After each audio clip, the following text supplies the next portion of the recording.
بسم الله الرحمن الرحيم ألف لام ميم صاد كتاب أنزل إليك فلا يكن في صدرك حرج منه لتنذر به وذكرى للمؤمنين اتبعوا ما أنزل إليكم من ربكم ولا تتبعوا من دونه أولياء قليلا ما تذكرون وكم من قرية أهلكناها فجاءها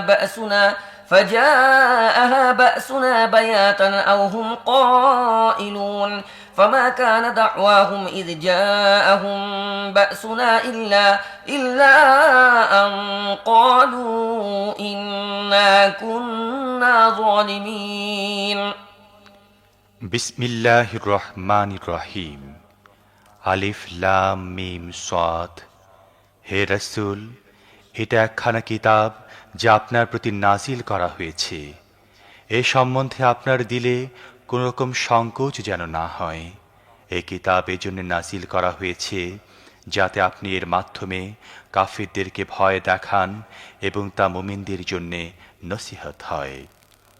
হে মানুষ, তোমাদের রবের পক্ষ থেকে তোমাদের প্রতি যা নাজিল করা হয়েছে তা তোমরা মেনে চলো।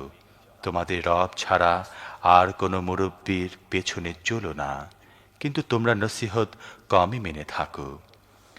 আমি কতই জনপদ ধ্বংস করে দিয়েছি, তাদের উপর আমার আযাব কোনো সময় হঠাৎ রাতের বেলায় ভেঙে পড়েছে, অথবা দিনের বেলায় এমন সময় নাজিল হয়েছে যখন তারা আরাম করছিল।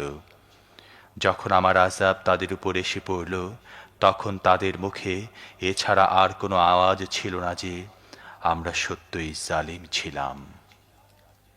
فلنسألن الذين أرسل إليهم ولنسألن المرسلين فلنقصن عليهم بعلم وما كنا غائبين والوزن يومئذ الحق فمن ثقلت موازينه فأولئك هم المفلحون ومن خفت موازينه فأولئك الذين خسروا أنفسهم بما كانوا بآياتنا يظلمون ولقد مكناكم في الأرض وجعلنا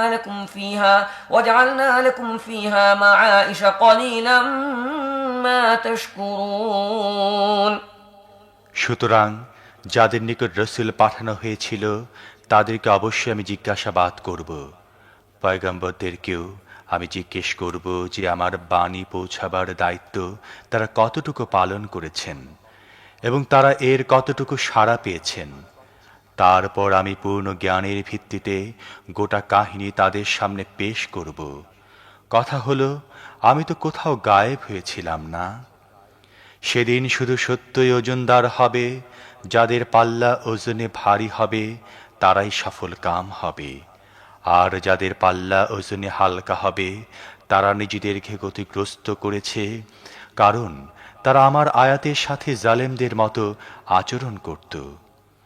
আমি তোমাদেরকে দুনিয়াতে অনেক ইখতিয়ার সহ কায়েম করেছি এবং তোমাদের জন্য এখানে জীবিকার ব্যবস্থা করেছি, কিন্তু তোমরা কমই শুকরিয়া আদায় করে থাকো।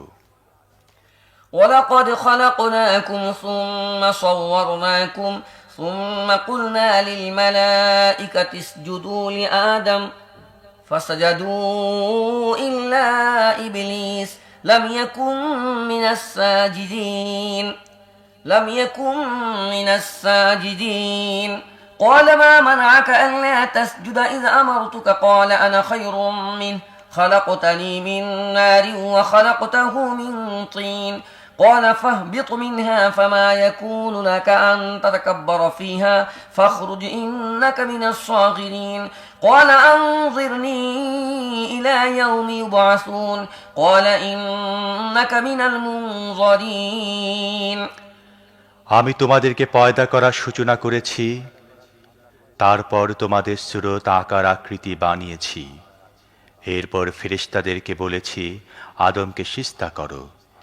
এ হুকুম পেয়ে সবাই সিজদা করল, কিন্তু ইবলীস সিজদাকারীদের মধ্যে শামিল হল না।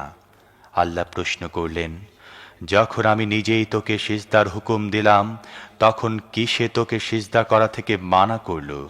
সে বলল, আমি তার চেয়ে ভালো। তুমি আমাকে আগুন থেকে পয়দা করেছ আর তাকে মাটি থেকে বানিয়েছ।